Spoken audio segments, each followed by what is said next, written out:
Yeah, and that was back when it was no glory. It was glory. Very little fanfare. Very little fanfare. The UFC's weight limit was 200 back then. There was a 200-pound weight class.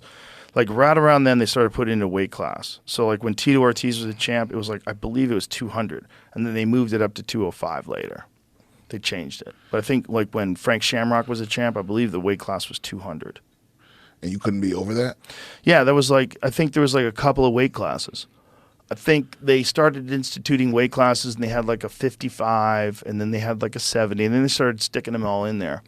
And then it became, what it is today, which I still think is underweight classed. I think they should have several more. I think they should have one higher. No, all throughout the range. I feel like there should be one every 10 pounds. And right now we have these giant gaps that don't necessarily make sense. Like we have a huge gap from 155 to 170. That's 15 pounds. That's a big difference in a human being. Like how much bigger and stronger a person is and how they can cut down to 170 versus a guy who really weighs like 175 and he cuts to 170. There's like a giant difference between those 205-pound guys that can make that weight cut. I feel like if we had a 75, 85, so 55, 65, 75, 85, 95, 205, 225 heavyweight. That makes sense to me. So you're saying above 225? Above 225 should be whatever the fuck you weigh, because right now it's not. Right now the heavyweight limit, as ridiculous as it is 265 pounds. You can't weigh more than 265 pounds in a championship heavyweight fight. But even so, wait a minute. So the heavyweight division goes from 205 to 265. Exactly. That seems crazy. Nuts. That's crazy.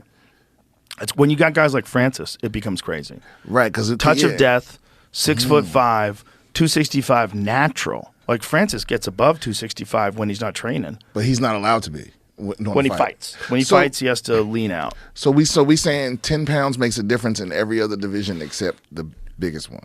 Well, in the biggest one, they just say, "Hey, decide what you are. Are you a light heavyweight or are you a heavyweight?" But isn't there a problem though that there's not enough Francis-sized motherfuckers running around? Right, and if they are, they're going to football.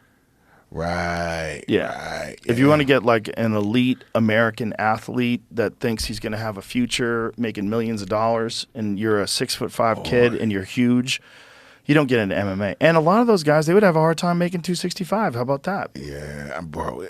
What would Francis Ngannou even be in another sport? There's this kid that went probably viral. Whatever the fuck he wants. Playing basketball right now for NC State. Is he Cameroon? Is he Cameroonian? No, he's just a really good basketball player. He's 6'9", 275, and they're already like NFL scouts are trying to get him to play football instead of basketball. Yeah. Oh, well, you're a damn fool. You bet not. Yeah.